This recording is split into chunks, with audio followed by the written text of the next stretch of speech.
Hey guys, and welcome back to another tutorial episode video. Silent Knight here, and today I'll be showing you a few different ways that you can basically factorize and automate diamond creation. So we're gonna obviously you know that you can mine up diamonds, but however, there are a few other ways that you can actually create diamonds inside of Minecraft and create some kind of automation systems for these. So first of all, I'm going to show you how to create diamonds into industrial diamonds by using coal. As you can see here, I have a little machine set up. You can see there's one industrial diamond in here so far. So you can see coal to diamonds. So basically, I have the an MFSU with the converter boxes and all that stuff hooked up to a macerator. So first, you're going to want to do maceration of the coal dust, and the coal dust you're going to want to make coal balls from that. And to make coal balls, you need flint and coal dust. So once you get, so you can see there's the fabricator. If you don't know how fabricators work, you should definitely go watch my Let's Play softcore series, and I'll show you how to use fabricators. But basically, once it gets to 8 coal, I have flint in here, and it pulls into the coal balls, and the coal balls are then pumped out and then sent into a compressor. The compressor compresses the coal balls into these compressed coal balls, and then you need obsidian with the compressed coal balls in this pattern to make a coal chunk. And I have obsidian just sitting in here. So you can see that we're compressing the compressed coal balls here. Or compressing the coal balls here to compress coal balls. And then once there's 8, it'll grab those in the obsidian to take coal chunk. And then send the coal chunk into this compressor to compress the coal chunk into the industrial diamond. Now how cool is that, guys? Pretty cool, huh? I believe so. So we're going to let that go. Next way we have, which is kind of a cheeky way to do it, but you can do it. We'll come back and we'll see that this has completed. Is 4 fabricators in a line, and you can convert wood to diamonds using the Philosopher's Stone or Minium Stone. You can create using 2 pieces of oak wood. You can have, like I say, a tree farm that just funnels wood directly into this fabricator, into a chest next to the fabricator, and that'll pull the wood out and send the wood make into obsidian. And you see, if you leave the Minium Stones here and here, they can pull both inventories, so you only need 2 Minium Stones for this whole operation, and basically until they burn out, you need to replace them. But, so take the wood, make them to obsidian. Then the obsidian gets turned into iron here. The iron is then transformed into gold here. And the gold is then finally transformed into diamonds here.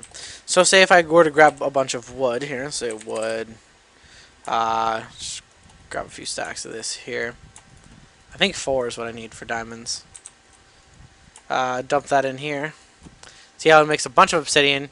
The obsidian's flying. You can see the gold procking. 3 gold procced, 4 gold procced, and there's your diamond. So, what was that? 4 stacks of wood, right? And that created us 1 diamond. So 4 stacks of wood make 1 diamond. For the coal one, you only need 1 stack of coal. Makes 1 diamond. Or industrial diamond, but they're interchangeable with diamonds. You can see here that the compression is almost done. Do I have that not sped up? Oh, that's why it's not sped up. Alright, so then we can dupe diamonds with the tome and the lapis. The tome also comes with the same stuff as like the Minium Stone. Allows you to perform transmutations using the tome of Alcahest, which is actually kind of a pain to make if you do not have any wither skull farming. Otherwise, you make the tome. If we can pull it up here, I'm going to actually show you how to make the tome. If it wants to pull up. To make the tome, it's basically one of everything from the nether. Glowstone, nether wart, lava bucket, gas tier, magma cream, etc. And this make the tome. But inside, you can actually take a tome and a diamond with 4 lapis blocks, and it'll convert it to 2 diamonds. So now if I actually drop, say, half a stack of diamonds into here, it'll actually convert them into more diamonds. See? Boom. I think it was actually, it was using the diamonds itself. It took 1 diamond from there, and it didn't start duplicating the diamonds that were already in there. But basically, it duplicates diamonds. So you can do this as well. And then the final way to do a diamond factory is UU matter to diamonds. This one's a little more costly, but you can do it. Oh, crap. Shoot. Great. Grab that chest, put that back here. We're going to want to take the UU matter, and you can see this pattern here. 9 UU matter in a 3x3 makes diamonds. So say if I were to drop this in here, it would just craft diamonds. Now this is a little bit more of a pain in the butt. If you actually have a lot of UU matter to spare, you can do this. Otherwise, I wouldn't actually recommend this one right away, because you want to use your UU matter for iridium and things like that. But you can, if you have extra UU matter, you can do this, and it will produce diamonds. So these are all the ways that you can actually fabricate and or create diamonds with automation systems. So you can have your coal automatically fed into this system. And you can see here, mine's just like a little rig system where it's like a pump into the next thing, pump into the next thing. Wire's really crappy. It's not really well organized, but it does work. It was just a quick, really temporary setup we made. Um, this one's really easy to set up, and it only requires wood input. Duplication diamonds is actually really easy if you have the lapis and you can make the tome. And this one I would definitely recommend only if you have extra UU matter laying around. UU matter into diamonds. Another little side note is you can actually scrap box.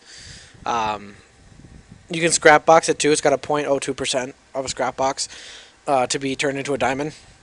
If you do know how to set up a scrapboxing system, you can do that. If you don't know how to set up a scrapboxing system, I will show you in one of my later episodes of my tutorial videos on how to actually set up an automated scrapping system that will filter and send any bad scraps back into your recycler system. If you don't know how to make a good recycler system, there also is a video for that. You can see it in the background here that we have shown how to make a very nice recycler system. And I'll show you how to hook that recycler system up to a scrapboxing system and show you how to go from there. So, hope you guys learned a little something on how to fabricate mass diamonds. And other than that, until the next episode, you guys take her easy.